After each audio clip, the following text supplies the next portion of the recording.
আজিৰ অখিল ভাৰতীয় নাট্যানুষ্ঠানৰ নিবেদন অনন্য মুক্তিযোদ্ধা চাৰুচন্দ্ৰ বসু।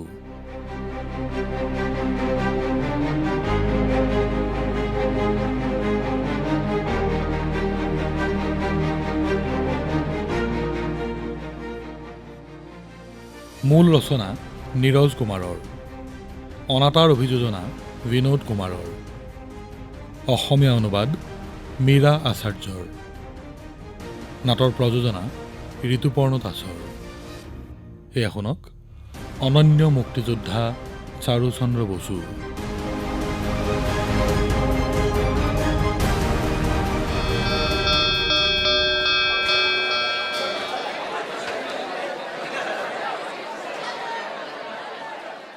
এই চাৰুচন্দ্ৰ, শুনাচোন, তোমাক হেজাৰবাৰ কৈছোঁ, তুমি পিছৰ বেঞ্চত গৈ বহিবা।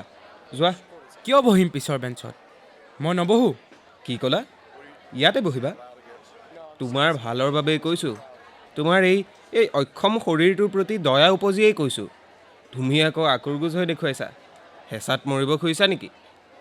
আমাৰ লগত একেলগে খেলা ধূলা কৰা আৰু একেলগে বহা সকলো বন্ধ, আজিৰ পৰা আৰু এতিয়াৰ পৰাই। যোৱা, ইফালে বহাগৈ যোৱা।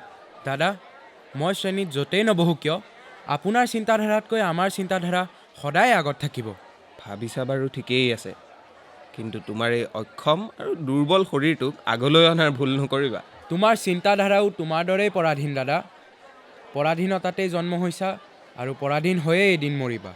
অ' বাবা, কি খং! বন্ধুসকল, এওঁৰ লগত চিনাকি হোৱা। এখেত হৈছে বংগৰ মহান বিপ্লৱী চাৰুচন্দ্ৰ বোস।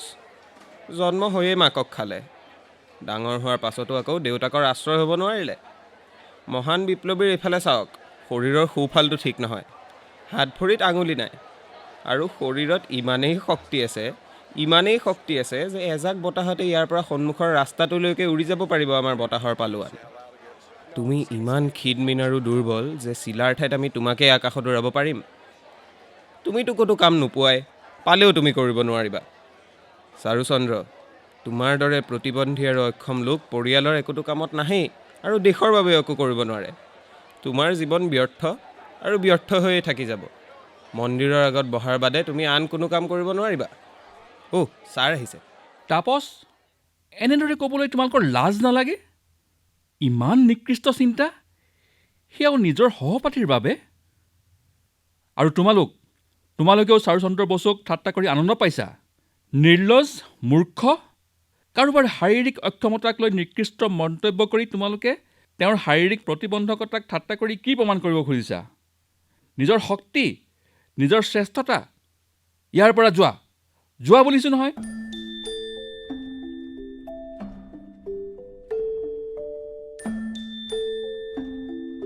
পুত্ৰ চাৰুচন্দ্ৰ, ইহঁতৰ কথা শুনি মোৰ খুব লাজ লাগিছে।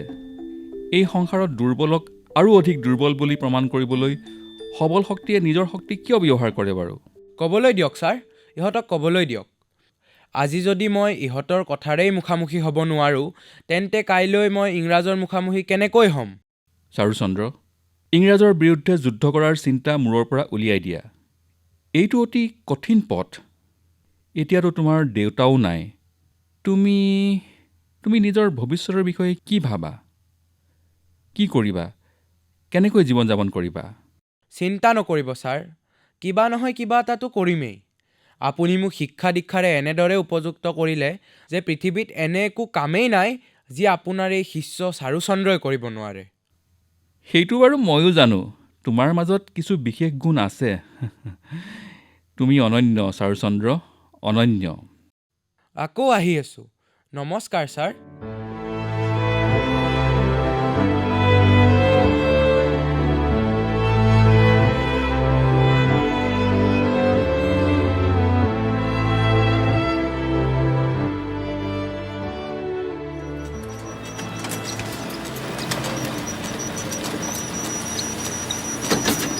চাৰুচন্দ্ৰ, আজি বাৰু কাকতৰ নতুন সংখ্যাটো ছপা হ'বনে?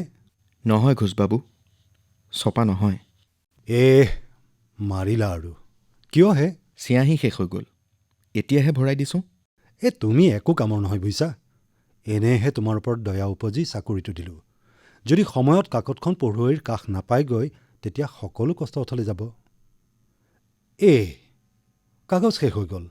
দেখা নাই নেকি তুমি? মেচিনত কাগজ ভৰোৱা আকৌ। এতিয়াই ভৰাইছোঁ। হ'ব দিয়া, এইটো মই কৰিম। তুমি এটা কাম কৰা, এই মাহৰ পাবলগীয়া পইচা আছে, তুমি হাওৰাৰ পৰা আলিপুৰলৈকে সকলোৰে পৰা কাকতৰ বাবদ পাবলগীয়া পইচাখিনি উঠাই আনা। যোৱা সোনকালে যোৱা। হ'ব। আৰু শুনা, প্ৰথমে নিজৰ পেট আৰু তাৰ পিছতহে বিপ্লৱৰ কথা ভাবিবা। কাম এৰি কিন্তু অনুশীলন সমিতি বা যুগান্তৰৰ দৰে বিপ্লৱী সংগঠনৰ বৈঠকলৈ গুচি নাযাবা। হ'ব বাৰু। এতিয়া যোৱা বাৰু। গৈছোঁ ঘোষবাবু। মই জানো ই নেমানে, যোৱাটো যাবই। এই অনুশীলন সমিতিৰ মানুহবোৰে কি যাদু কৰে নাজানো দেই। ডেকা ল'ৰাবোৰে ইংৰাজৰ বিৰুদ্ধে বন্দুক বাৰুদ চলাবলৈও ৰাজি হৈ যায়, আনকি ফাঁচী কাঠত ওলমিবলৈও উত্ৰাৱল হৈ থাকে। পাগল কৰোবাৰ।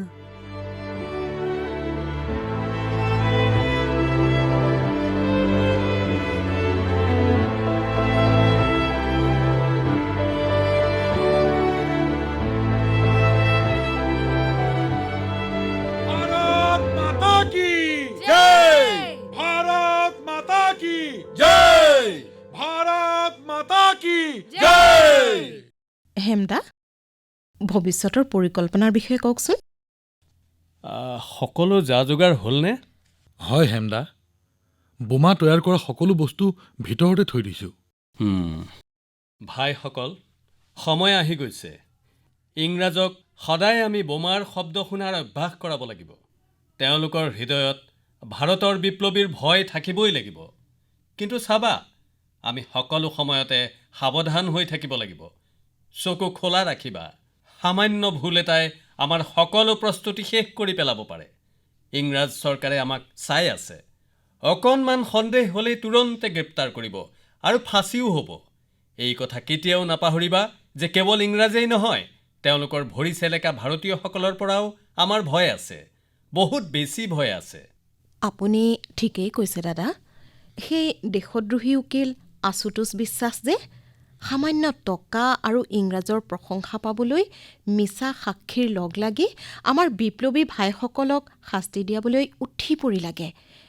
এওঁৰ কিবা এটা কৰিবই লাগিব।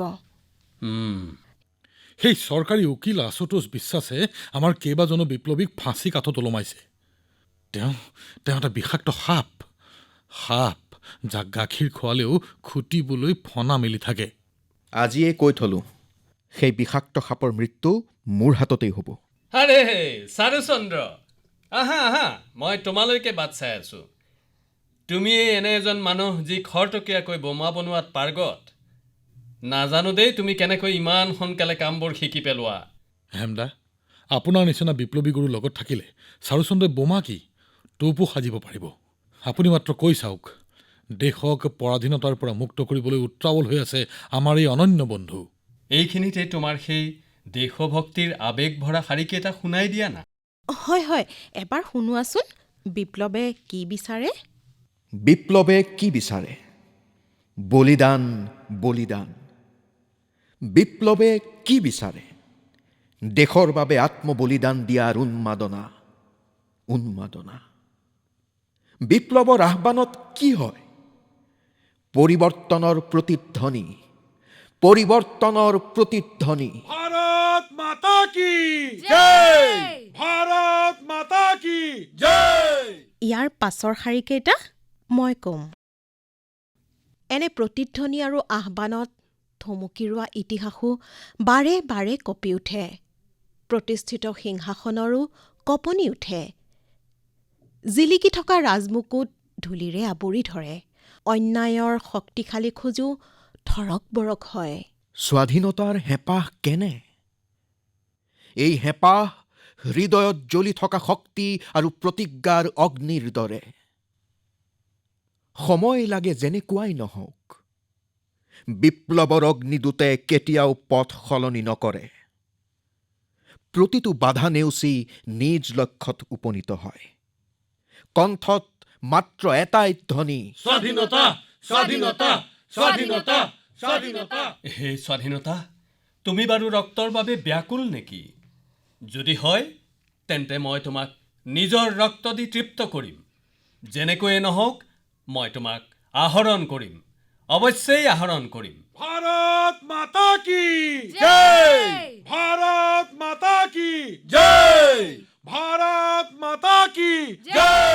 হেমদা হেমদা হেমদা হেমদা হেমদা এটা বেয়া খবৰ আছে হেমদা। কি হ'ল? দাদা, ব্ৰিটিছ চৰকাৰে বংগক 2টা ভাগত ভাগ কৰিব বুলি খবৰ পাইছোঁ। কাকতত গভৰ্ণৰ জেনেৰেল লৰ্ড কাৰ্জনৰ মন্তব্য প্ৰকাশ হৈছে। তেওঁ কৈছে যে বংগখন বিশাল হোৱাৰ বাবে শাসনৰ সুবিধাৰ্থে 2টা ভাগত ভাগ কৰাটো জৰুৰী হৈ পৰিছে।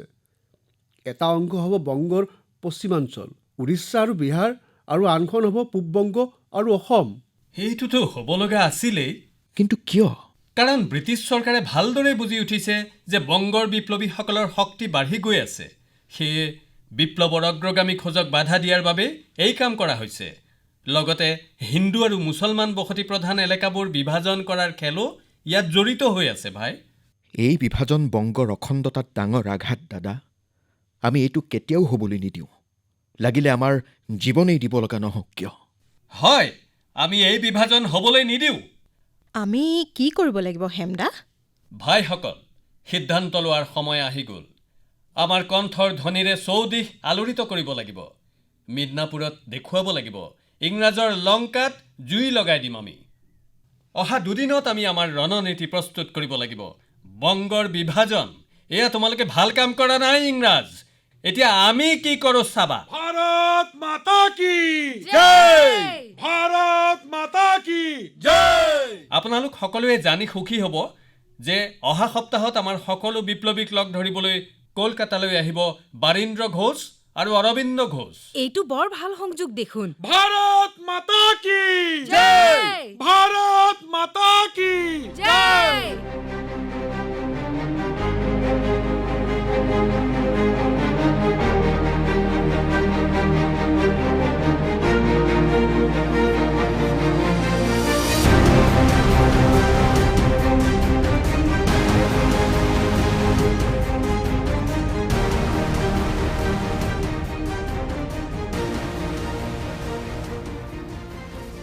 বন্দে মাতৰম!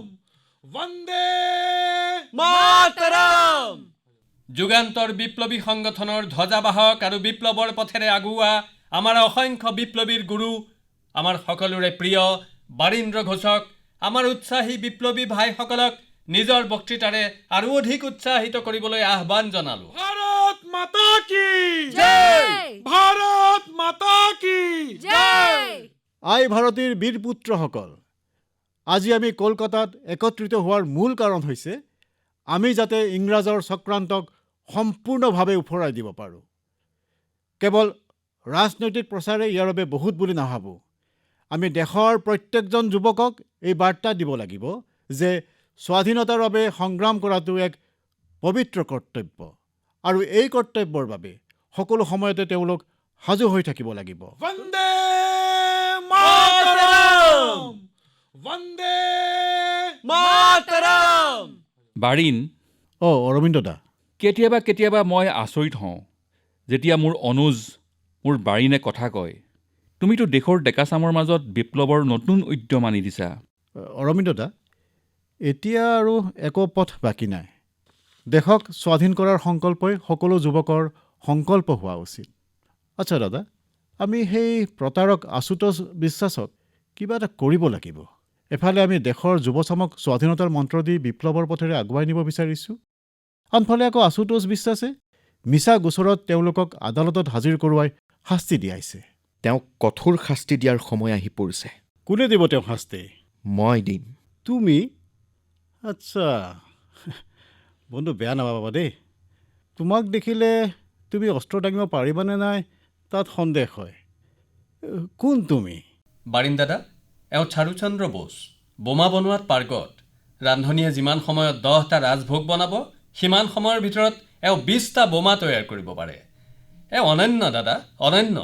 এই কামত এওঁৰ লগত কোনেও ফেৰ মাৰিব নোৱাৰে। অঁ, চাৰুচন্দ্ৰ বোস, চাৰুচন্দ্ৰ। দেখি এনে নালাগে। প্ৰথম কথা, তুমি বহুত সৰু। তাতোকৈ ডাঙৰ কথা, তুমি বহুত দুৰ্বলো। তোমাৰ দ্বাৰা নহ'ব। তুমি কেৱল হেমচন্দ্ৰৰ লগত থাকিবা। এই কথাই নক'ব জানো আপুনি? দেশৰ বাবে কিবা এটা কৰিবলৈ শক্তিশালী শৰীৰ, 2টা শক্তিশালী ভৰি, 2খন শক্তিশালী হাতটো লাগিবই, নহয় জানো? যাৰ শৰীৰত সকলো অংগ নিজৰ নিজৰ ঠাইত সঠিকভাৱে আছে, দেশখন কেৱল তেওঁলোকৰহে নহয় জানো? দেশৰ স্বাধীনতাৰ এই মহাযজ্ঞত মোৰ দৰে অক্ষম, যাৰ হাত ভৰিত আঙুলিয়েই নাই, কি কাম? বাৰিন্দা, আপোনাৰ নিচিনা মানুহবোৰৰ বাবে এই দেশ যিমান আপোন, মোৰ নিচিনা মানুহবোৰৰ বাবেও এই দেশ সিমানেই আপোন। কেৱল শাৰীৰিকভাৱে সক্ষম লোকৰহে দেশৰ বাবে বলিদান দিয়াৰ অধিকাৰ আছে নেকি? মোৰ হাত ভৰিৰ অক্ষমতাহে আপুনি দেখিলেনে? কলিজাত জ্বলি থকা জুই আৰু সাহসৰ অলপো আভাস নহল? দেশৰ বাবে কিবা এটা কৰিবলৈ শৰীৰৰ নহয়, মনৰ দৃঢ়তাৰ প্ৰয়োজন বাৰিন্দা, দৃঢ়তাৰ। মাতৃভূমিৰ বাবে বলিদান দিবলৈ মই সাজু আছোঁ। সিদ্ধান্ত আপুনি ল'ব লাগিব। বাহ বাহ, বেছ সুন্দৰ। এওঁক দেখি লাগিছে দেশত বিপ্লৱৰ বাহ বলিছে। দেশৰ প্ৰতি প্ৰেম ডেকা চৰিত্ৰৰ এক বৈশিষ্ট্য। ইয়াৰ উদাহৰণেই হৈছে এইটো। অৰবিন্দ দা, এই ল'ৰাজনে কিবা এটা নহয় কিবা এটা ডাঙৰ কাম কৰিবই।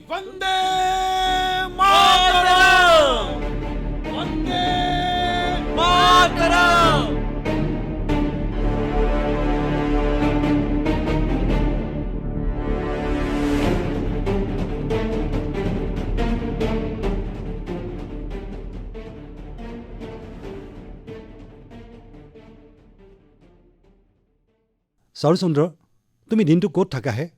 সময়ত কামলৈও নাহা। এনেদৰে নচলিব নহয়। তুমি নহ'লে অন্য ঠাইতে কাম বিচাৰি লোৱা। ঘোষবাবু, মই আপোনাৰ সকলো কাম সময়তে কৰোঁ। মই জানো আপুনি আমাৰ নিচিনাবোৰক কামত নাৰাখে, কিন্তু মই নিজৰ সকলো কাম ভালকৈ কৰোঁ। আপুনি কওকচোন, আপোনাৰ কোনটো কাম মই নকৰাকৈ আছোঁ? আচলতে আপুনি ভয় খায়। কিজানিবা পুলিচে কেতিয়াবা মোক ইয়ালৈ বিচাৰি আহে আৰু আপুনি বিপদত পৰে। আপুনি ভয় খায় কাৰণ মোৰ হাতত আপুনি বাৰুদৰ গোন্ধ পায়। চহৰৰ ক'ৰবাত বোমা ফুটিলে, গুলীয়াগুলী হ'লে, কোনোবা ইংৰাজ চাহাবৰ ওপৰত আক্ৰমণ হ'লে আপুনি মোক বিভিন্ন ধৰণৰ প্ৰশ্ন কৰি ব্যতিব্যস্ত কৰে। হয়, মই এইবোৰ কৰোঁ, কেতিয়াবা অকলে, কেতিয়াবা মোৰ সহযোগীসকলৰ লগত। ঘোষদা, আপোনাৰ চিন্তা নিজৰ ব্যৱসায়ক লৈ, আৰু মোৰ চিন্তা হৈছে দেশৰ স্বাধীনতাক লৈ। আপুনি মোক এতিয়ালৈকে কামত ৰাখিলে তাৰ বাবে অশেষ ধন্যবাদ। মই আপোনাৰ অহিত চিন্তা নকৰোঁ। ঠিক আছে, আপুনি মোৰ হিচাপ কৰি দিয়ক, মই গুচি যাম। দাদা ঘোষ দাদা। কি হ'লনো অ'? দাদা, আপুনি শুনিছেনে? কালি বিহাৰত ক্ষুদিৰাম বোস আৰু প্ৰফুল্ল চাকিয়ে লগ হৈ মুজফ্ফৰপুৰৰ জিলাৰ জাজ D.S. কিংছফৰ্ডৰ ওপৰত বোমা নিক্ষেপ কৰিছে। ব্ৰিটিছ জাজ মৰিল নেকি? নাই দাদা, বাচি গ'ল। কিন্তু কি? কথাটো কোৱা সৌমেন বাবু। কিংছফৰ্ডটো বাচি গ'ল, কিন্তু আমাৰ স্বৰাষ্ট্ৰীয় আন্দোলনৰ প্ৰতি সহমৰ্মিতা থকা মিষ্টাৰ কেনেডীৰ পত্নী আৰু তেওঁৰ জীয়ৰীৰ মৃত্যু হয়। আৰে ভগৱান! আৰে তুমি ক'ত যোৱা? নিজৰ হিচাপটো কৰি যোৱা চাৰুচন্দ্ৰ। দাদা, জৰুৰী কাম এটা মনত পৰিল। হিচাপ পিছত কৰি ল'ম।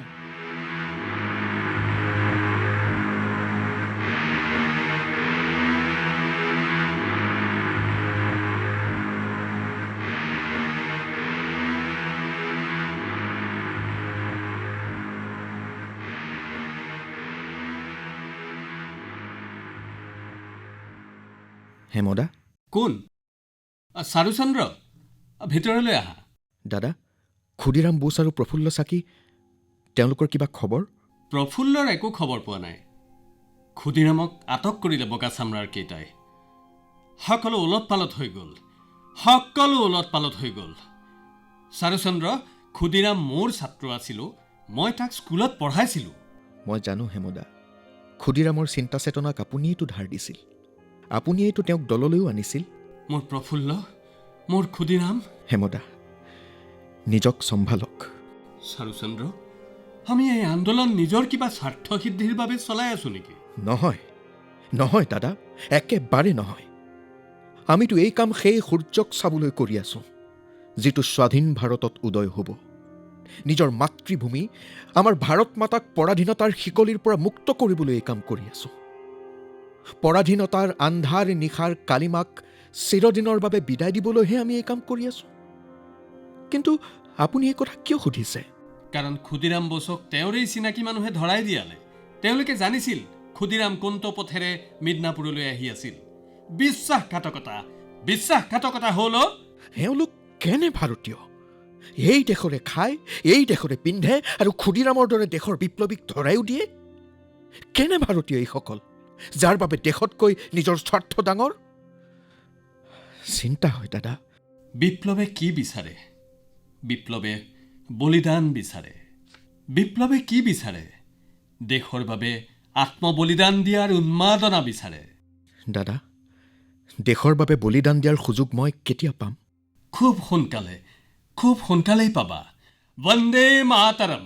Vande Mataram.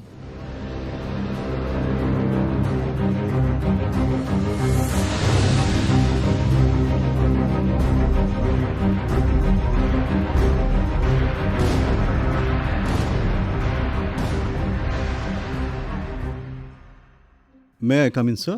Yes, please. Sir, good news আছে। অনুশীলন কমিটিৰ ইনপুট পোৱা গৈছে। Good. কোনে খবৰ দিলে? ছাৰ, নৰেন্দ্ৰ গোস্বামী প্ৰথমে এই বিপ্লৱীসকলৰ লগতে আছিল, কিন্তু এতিয়া তেওঁলোকৰ মাজত থাকি আমাৰ বাবে কাম কৰি আছে।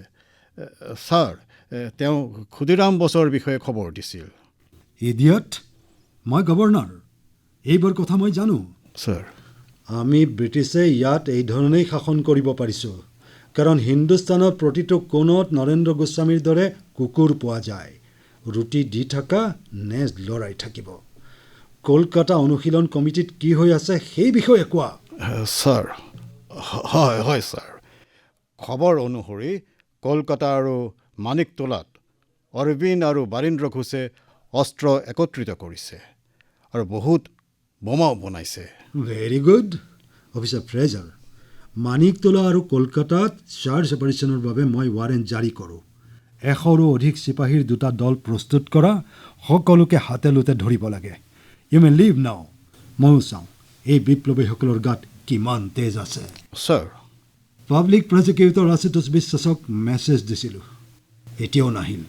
গভৰ্ণৰ ছাৰ, আশুতোষ বিশ্বাস আহিবই, এতিয়াই আহিব।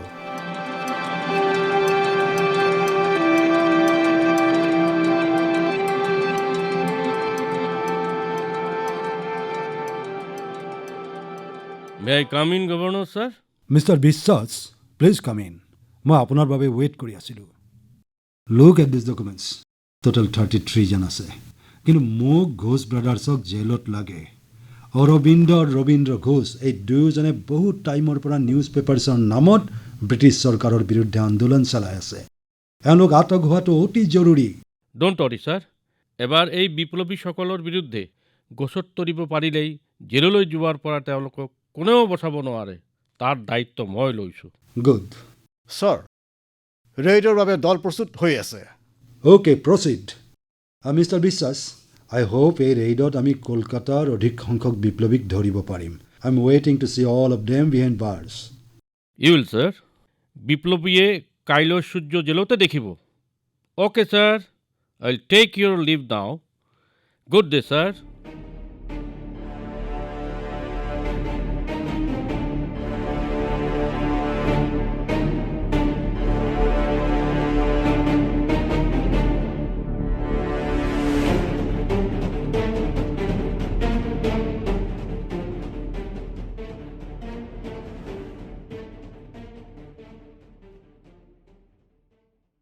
ভাইসকল, মিদনাপুৰত আপোনালোকে ব্ৰিটিছ চৰকাৰৰ বহুত লোকচান কৰিলে।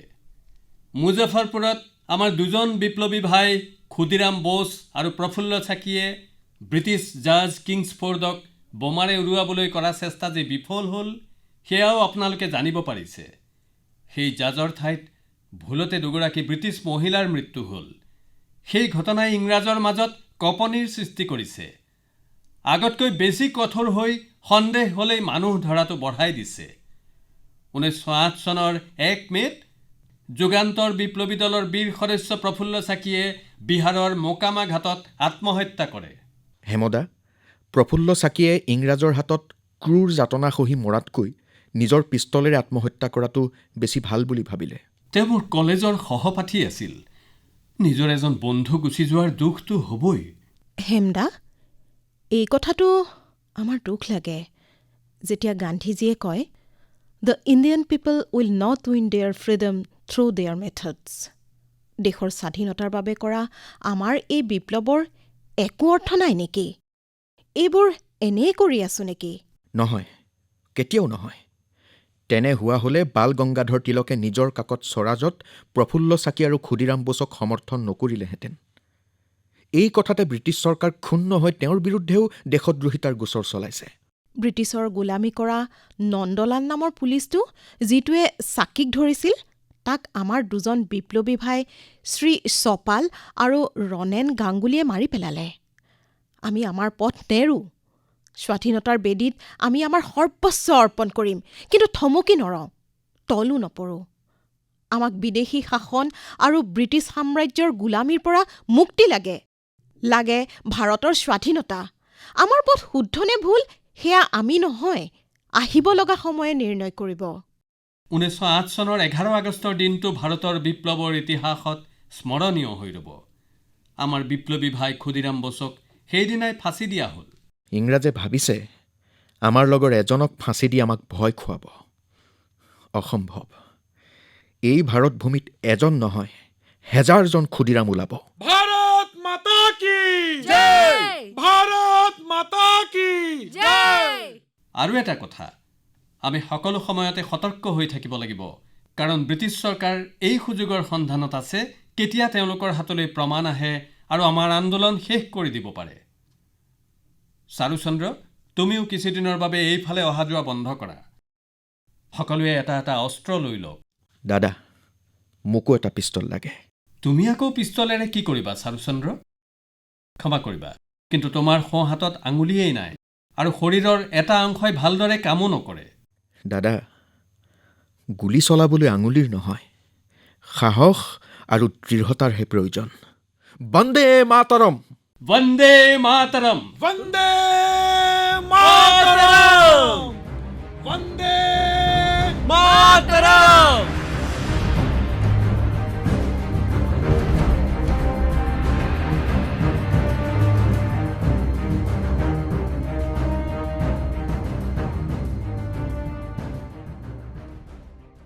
হেমদাৰ পৰা পিষ্টল আৰু গুলীটো বাৰু লৈ ল'লোঁ, কিন্তু ইয়াক এতিয়া চলাম কেনেকৈ? মোৰতো আঙুলিয়েই নাই। হে ভগৱান, এতিয়া কি মই ভাৰত মাতাৰ সেৱা কৰিব নোৱাৰিম নেকি? নাই নাই, মই মোৰ জীৱন ব্যৰ্থ হ'বলৈ নিদিওঁ। মোৰ বিপ্লৱী ভাইসকলৰ বিশ্বাস ভংগ হ'বলৈ নিদিওঁ। মই পিষ্টল চলাবলৈ শিকিবই লাগিব। এই কাপোৰখন ফালি সোঁহাতত বান্ধি লওঁ। এতিয়া এই লাঠিৰ টুকুৰাটো সোঁহাতত বান্ধি দিওঁ। এতিয়া বাওঁ হাতেৰে পিষ্টলটো ধৰোঁ আৰু সন্মুখৰ গছজোপাত লক্ষ্য স্থিৰ কৰোঁ। লক্ষ্যভেদ নহ'ল। মই পিষ্টল চলাব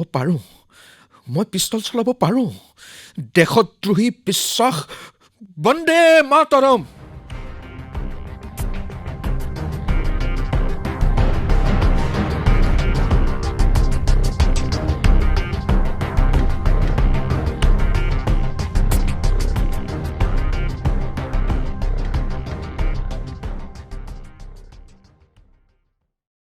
ৰাস্তা খালী কৰা, ৰাস্তা খালী কৰা। চিপাহী বাবু, ময়ো নিজৰ চাহৰ খোলাটো গুচাই দিওঁ নেকি? নালাগে দাদা, তোমাকতো মই চিনি পাওঁ। কেইবা বছৰৰ পৰা দেখোন তুমি আদালতৰ সন্মুখত চাহ বেচি আছা। এই মাটিত এইটো কোন ল'ৰা শুই আছে? এই উঠ উঠ, বহুত খলি আৰু উঠ, ৰাস্তা খালী কৰ। কিনো আৰু চিপাহী বাবু, ইমান ভাল টোপনি আহি আছিল।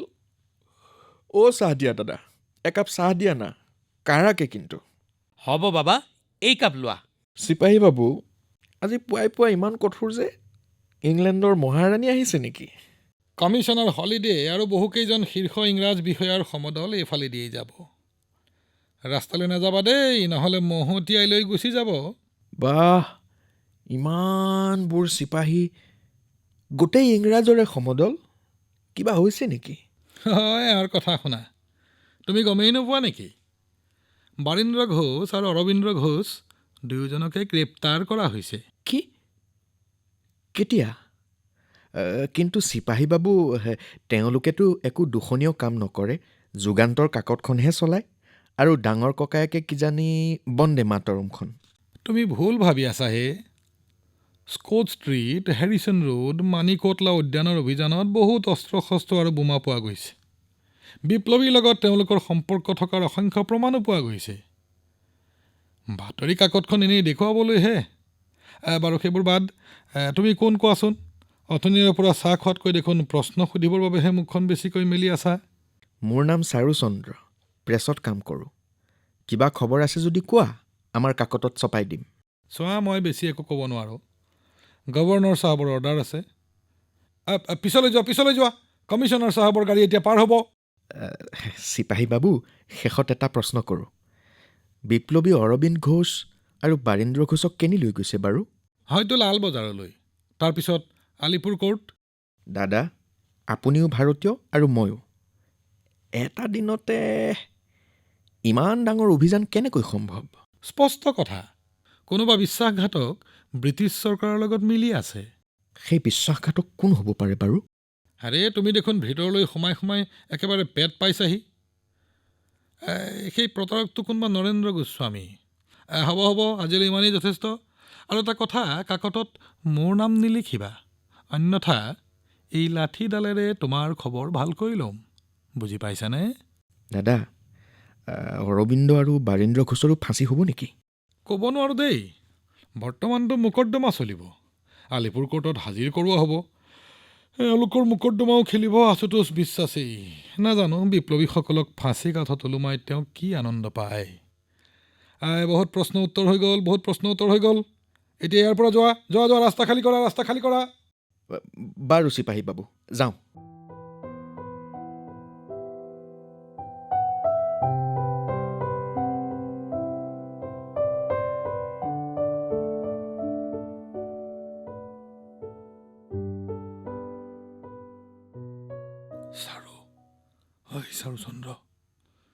চাৰুচন্দ্ৰ, এইফালে পিছলৈ চোৱা। আৰে, নিতাই দাদা, আপুনি ইয়াত?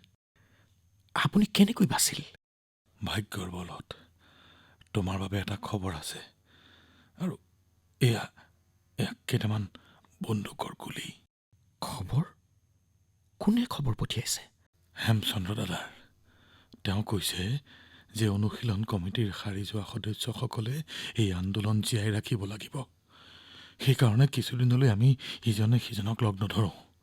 ঠিক আছে? বন্দে মাতৰম। বন্দে মাতৰম।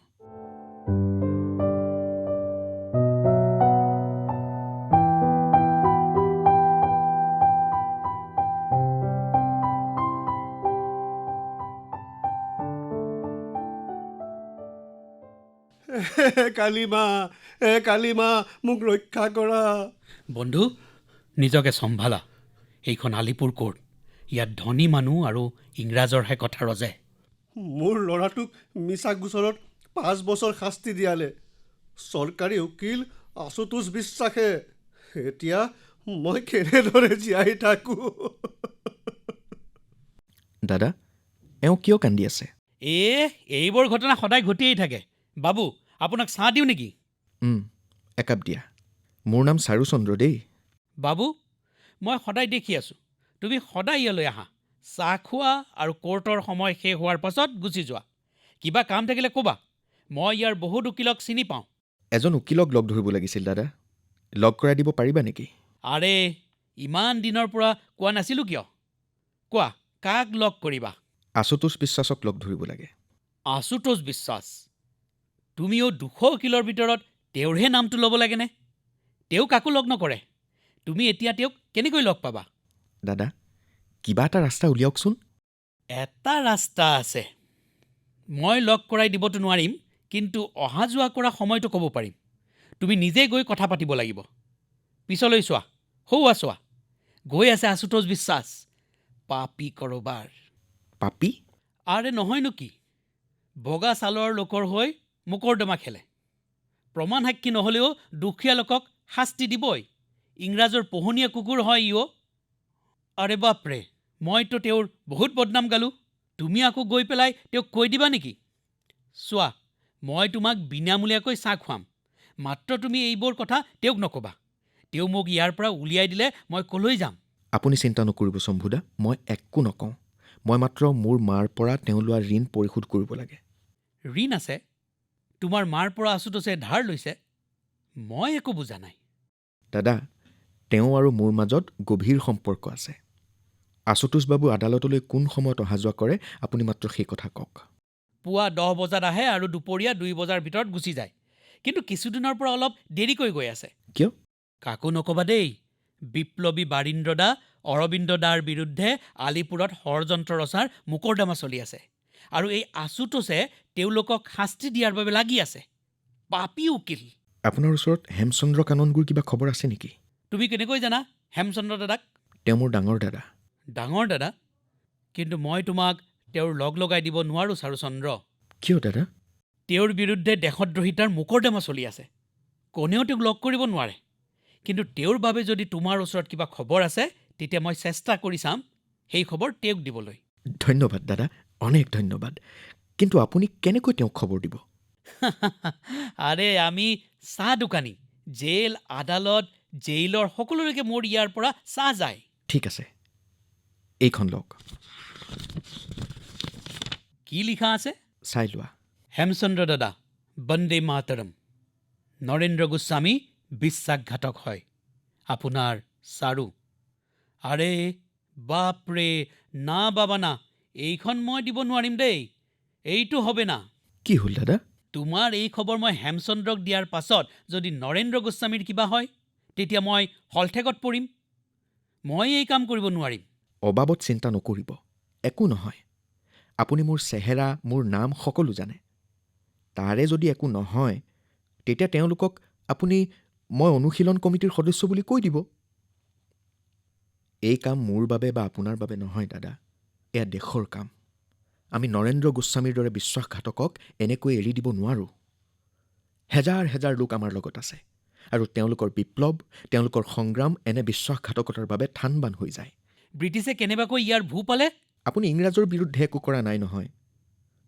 মই আপোনাৰ অৱস্থাটো বুজি পাইছোঁ। আপোনাৰ ওপৰত এটা পৰিয়ালৰ দায়িত্ব আছে, সেইকাৰণে ভয় খাইছে। ভাৰত মাতাৰ পুত্ৰ হোৱাৰ কাৰণে, পৰাধীনতাৰ পৰা মুক্তিৰ কাৰণে আপুনি দেশৰ প্ৰতি দায়িত্বহে পালন কৰিব। ঠিক আছে, মই কৰিম। কাইলৈ ইমান সময়তে মোক লগ কৰিবা। অনেক ধন্যবাদ দাদা, অনেক আভাৰ। শুনা চাৰু, বন্দে মাতৰম। বন্দে মাতৰম, বন্দে মাতৰম।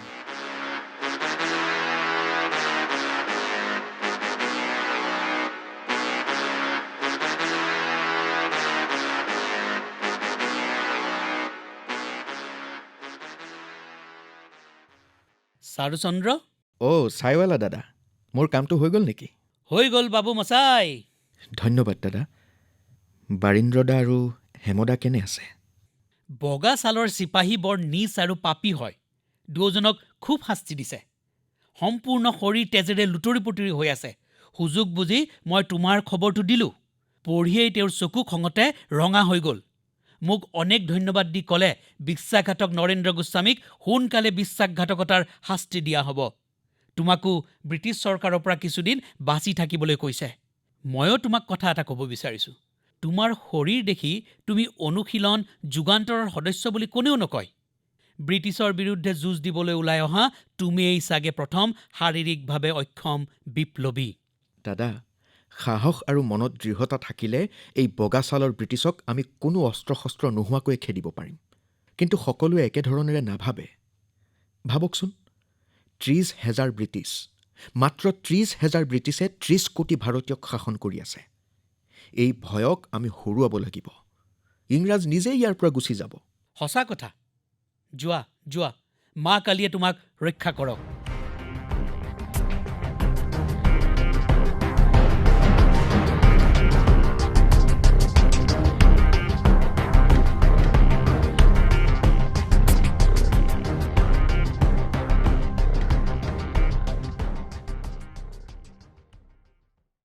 ভাইসকল, আলিপুৰ ষড়যন্ত্ৰৰ কেছ সোনকালে শেষ হ'ব বুলি খবৰ পাইছোঁ আৰু মোৰ বিশ্বাস যে আশুতোষ বিশ্বাসে সকলো বিপ্লৱীক ফাঁচীকাঠত ওলমোৱাৰ সম্পূৰ্ণ প্ৰয়াস কৰিব।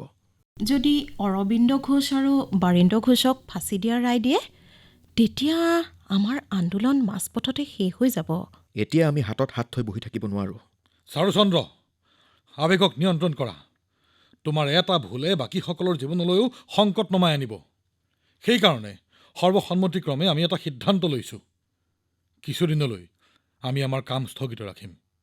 চাই লওঁ মোকৰ্দমা কোন দিশে গতি কৰে। কিন্তু দাদা, আমি মনে মনে থাকিলে দেখোন জনসাধাৰণৰ হৃদয়ত উমি উমি জ্বলি থকা বিপ্লৱৰ জুইকুৰা নুমাই যাব। অনুশীলন কমিটিৰ অস্তিত্ব নোহোৱা হৈ যাব। নহয়, আমি অপেক্ষা কৰিম। ভাইসকল, আমাৰ আৰু এটা লক্ষ্য আছে। বিশ্বাসঘাতক আশুতোষ বিশ্বাসৰ মৃত্যু। তেওঁ মোৰ চিকাৰ হয়। তেওঁৰ মৃত্যু যিটো গুলীত লিখা আছে সেইটো মোৰ পিষ্টলত আছে। নহয় চাৰুচন্দ্ৰ, এই কাম তোমাৰ দ্বাৰা নহ'ব। কিয়? মই অক্ষম সেইবাবে? নহয়, এইটো বাস্তৱিক নহয়। সেইকাৰণে চাৰু, তুমি জানা দেখোন এনে কামৰ বাবে আমাক শাৰীৰিকভাৱে শক্তিশালী বিপ্লৱীৰ প্ৰয়োজন। আপুনি যি কৈছে সেয়া সম্পূৰ্ণ সত্য। কিন্তু আপোনাক কৈ থওঁ যে আলিপুৰ কোৰ্টত মই মোৰ স্থান ইতিমধ্যে বনাইছোৱেই। এটা কথা, কোৰ্টৰ আশে পাশে আপোনালোকৰ ভিতৰৰ কোনো এজনো বিনা কামত 10 মিনিটো ৰৈ থাকিব নোৱাৰে। মই তাৰ নিৰাপত্তা ব্যৱস্থাৰ সম্পূৰ্ণ পৰ্যবেক্ষণ কৰি থৈছোঁ। আশুতোষ বিশ্বাস কেতিয়া আহে, কেতিয়া যায়, ক'ত বহে, কি পিন্ধে, এবাৰ দুবাৰতো মই তেওঁৰ কাষেদি পাৰ হৈছোঁ। মোৰ বাবে আটাইতকৈ ভাল কথাটো এয়ে যে মই শাৰীৰিকভাৱে অক্ষম কাৰণে মোক কোনেও সন্দেহ নকৰে আৰু মই সহজতে আদালতলৈ অস্ত্ৰ লৈ যাব পাৰিম। ভাইসকল, মাতৃভূমিৰ ঋণ পৰিশোধ কৰাৰ মোৰ বাবে এইটো এটা ভাল সুযোগ। ইয়াক মোৰ পৰা কাঢ়ি নিনিবা।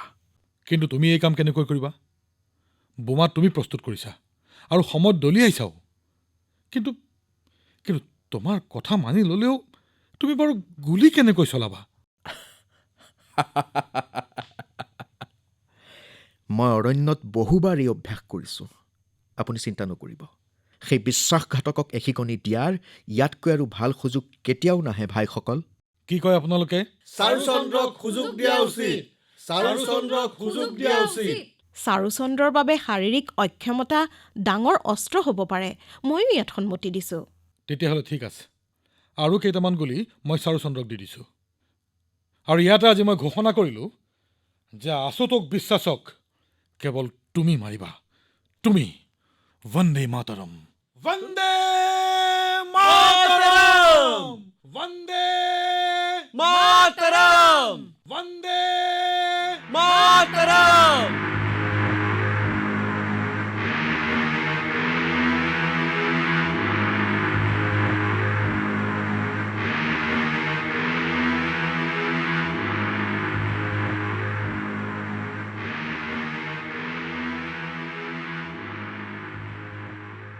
চাহ চাহ চাহ লাগিব, চাহ চাহ। নমস্কাৰ শম্ভুদা। আৰে চাৰু, বহুদিনৰ মূৰত দেখিলোঁ। ক'ত আছিলা তুমি? আশুতোষ বিশ্বাসক লগ পাবলৈ প্ৰস্তুতি চলাই আছিলোঁ। যাব নেকি মোৰ লগত? নাযাওঁ বাবু, তুমিয়েই যোৱা। এইমাত্ৰ বিক্ৰী হৈছেহে। ঠিক আছে, যাওঁ বাৰু।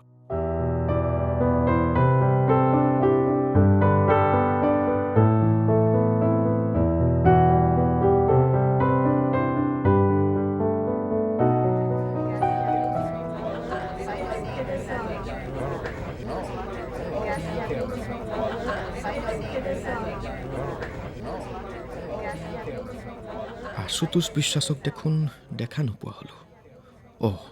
সেইজন নিজৰ সহকাৰী উকিলৰ লগত। মই ক'ৰবাত লুকাই থাকোঁ। একো কামৰ মানুহ নহয় তুমি।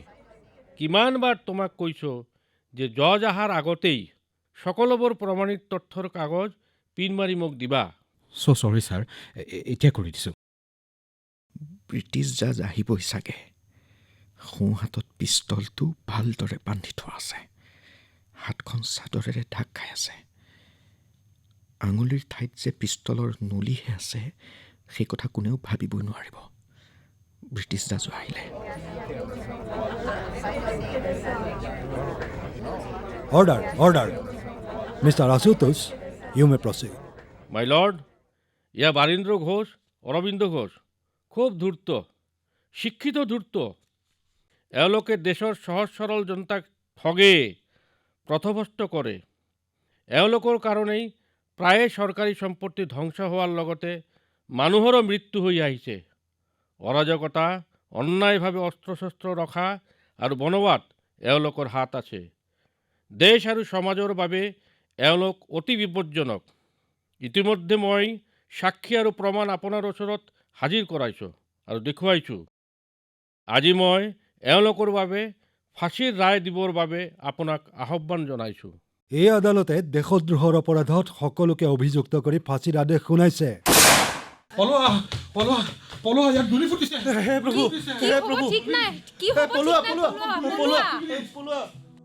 পাব্লিক প্ৰচিকিউটৰ আশুতোষ বিশ্বাসক গুলীয়ে একেবাৰে ওচৰৰ পৰাই চুই গ'ল।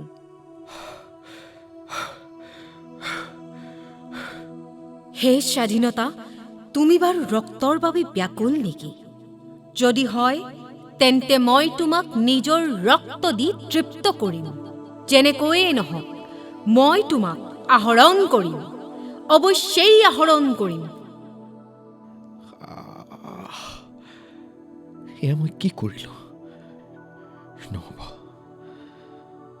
নহ'ব, নহ'ব। মই ইয়াতকৈও জোৰেৰে পিষ্টলটো ধৰিব লাগিব। মোৰ বিষয়ে আনে কোৱা কথাবোৰ মই সঁচা হ'বলৈ নিদিওঁ। নাই নাই নাই চাৰুচন্দ্ৰ, তুমি তোমাৰ দুৰ্বলতাক নিজৰ শক্তি কৰিব লাগিব। আকৌ গুলী চলোৱাৰ অভ্যাস কৰা। কাপোৰখন ফালি লওঁ। এতিয়া ঠিক আছে, এতিয়া ভৰাওঁ গুলী, এতিয়া চলাওঁ গুলী। পাৰিছোঁ, পাৰিছোঁ। মই এই কাম কৰিব পাৰিম, মই এই কাম কৰিব পাৰিম। মোক অক্ষম বুলি কোনে কয়? মই অক্ষম নহওঁ। মোৰ আঙুলি নাই যদিও মই পিষ্টল চলাব পাৰোঁ। বিশ্বাসঘাতক আশুতোষ বিশ্বাস, তোৰ শেষ সময় সমাগত। প্ৰতিটো ক্ষণ গণা আৰম্ভ কৰি দে, কাৰণ এইবাৰ কোৰ্টত তোৰ সন্মুখলৈ মই যেতিয়া আহিম, সেই ক্ষণটোৱেই তোৰ জীৱনৰ অন্তিম ক্ষণ হ'ব।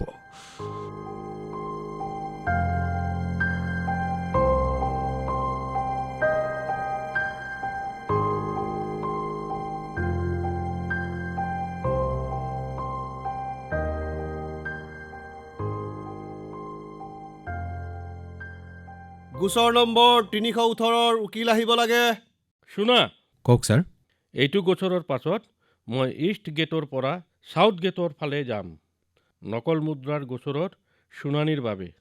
সকলো কাগজ ৰেডি হৈ আছে নহয়? হয় ছাৰ, সকলো আছে। আৰে বাপৰে, এই বিশ্বাস ছাৰক কোনোবাই গুলিয়ালে। সৌজন কম্বলচি হৈ আছে। ধৰ তাক, ধৰ তাক। চিপাহী ধৰা তাক। একো নহয় ছাৰ, আপুনি হাৰ নামানিব, আপুনি হাৰ নামানিব ছাৰ, একো নহয়। পিষ্টলটো কাঢ়ি লোৱা তাৰ হাতৰ পৰা। আৰে ই দেখোন নিজৰ হাতত পিষ্টলটো বান্ধি থৈছে। ধৰ তাক, ধৰ। বন্দে মাতৰম। মই এই দেশদ্ৰোহীক তেওঁ পাব লগা শাস্তি দিলোঁ। মা ভাৰতী, আজি মই তোমাৰ বুকুৰ পৰা এটা বোজা কমাই দিলোঁ। চিপাহী, লৈ যোৱা ইয়াৰ পৰা লৈ যোৱা আৰু সোধা পোছা কৰা। আৰে অকণমান ৰ'বা ভাই, মোক এবাৰ চাই ল'বলৈ দিয়া। এই পাপী উকিলটো নৰক যাত্ৰাত গ'ল নে নাই? চাই লওঁ উশাহ বন্ধ হ'ল নে নাই এওঁৰ। ছাৰক মাৰি পেলালা তুমি? মৰি গ'ল পাপী।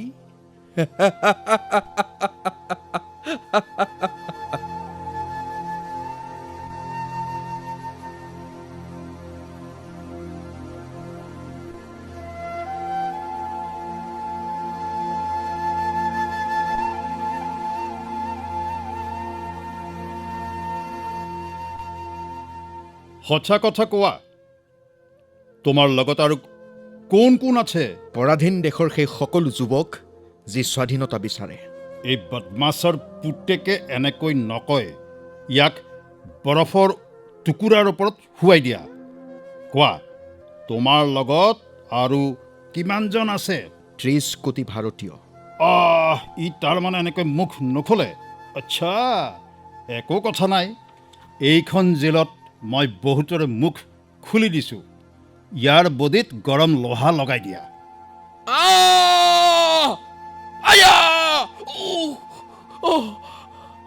মৰি যাবি তই। এতিয়া ক, কোন আছে তোৰ লগত?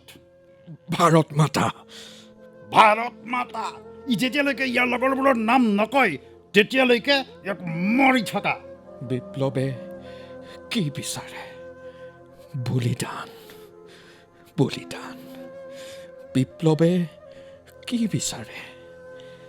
দেশৰ বাবে বলিদান দিয়াৰ উন্মাদনা, উন্মাদনা। বিপ্লৱৰ আহ্বানত কি হয়? পৰিৱৰ্তনৰ প্ৰতিধ্বনি, পৰিৱৰ্তনৰ প্ৰতিধ্বনি। ভাৰত মাতা কি জয়!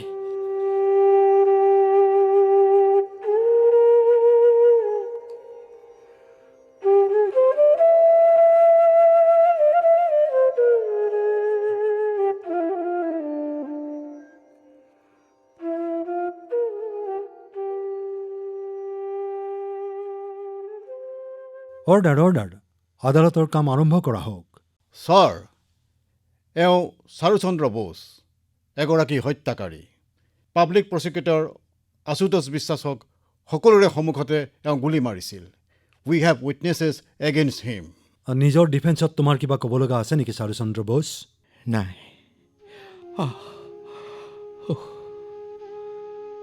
মই তেওঁক গুলীয়ালোঁ, কিন্তু কিয়? মোৰ উদ্দেশ্য কি আছিল? দেশ, মাতৃভূমি, মাটিৰ ঋণ, সেইবোৰ পৰিশোধ নকৰিলে মুক্তি ক'ত?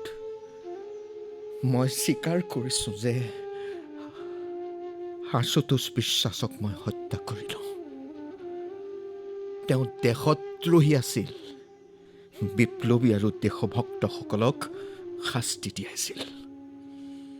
মই তেওঁক হত্যা কৰি নিজৰ কৰ্তব্যহে পালন কৰিছোঁ। পৰাধীনতাৰ অৰ্থ মানুহৰ জীয়াই থকাৰ অধিকাৰ খৰ্ব কৰাই নহয়, বৰং তাতোকৈ বহুত বেছি সপোন দেখাটোতো বাধা আহে। ভাৰতৰ স্বাধীনতাৰ বাবে কৰা এই যুদ্ধক লৈ যেতিয়া ইতিহাস লিখা হ'ব, তেতিয়া তাত অৱশ্যেই লিখা থাকিব যে এই ভূমিত এনে অগ্নিপুত্ৰৰ সংখ্যা কেতিয়াও কমা নাই, যিয়ে বিপ্লৱৰ পথত আত্মবলিদানেৰে নতুন গাঁথা ৰচিছিল। দেশৰ গৌৰৱশালী শৌৰ্য পৰম্পৰাত নতুন অধ্যায়ৰ সূচনা কৰিছিল। স্বাধীনতাৰ এই সংগ্ৰামত আমি সকলো একে মাতৃৰ সন্তান, ভাৰত মাতাৰ সন্তান। এয়া কেৱল সংগ্ৰাম নহয়, এক যজ্ঞ, মহাযজ্ঞ। নিজৰ মাতৃক পৰাধীনতাৰ শিকলিৰ পৰা মুক্ত কৰাবৰ বাবে এই মহাযজ্ঞ, য'ত পূৰ্ণাহুতিৰ বাবে নিজৰ প্ৰাণ দিব লগা হ'লেও সেয়া কমহে হয়। মোৰ মোকৰ্দমা ছেছন আদালতলৈ যোৱাটো মই নিবিচাৰোঁ। মই নিজৰ ৰক্ষাৰ বাবে মই একো ক'ব নিবিচাৰোঁ।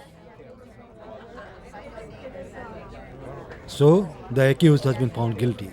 The court recommends death penalty, hanged till death.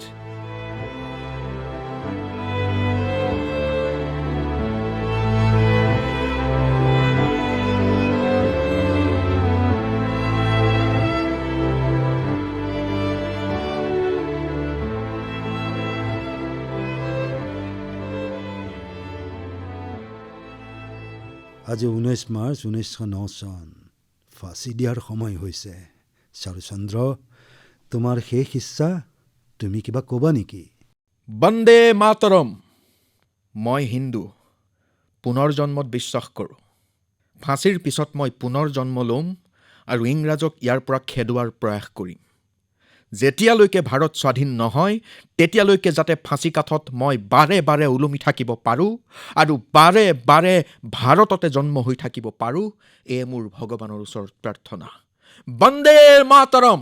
Vande Mataram. Vande Mataram.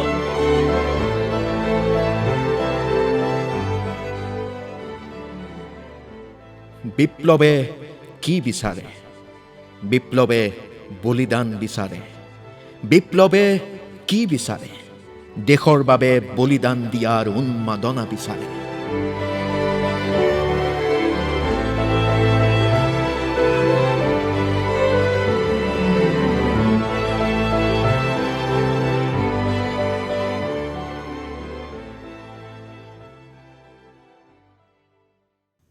অনন্য মুক্তিযোদ্ধা চাৰুচন্দ্ৰ বসু নাটখনি শুনিলে।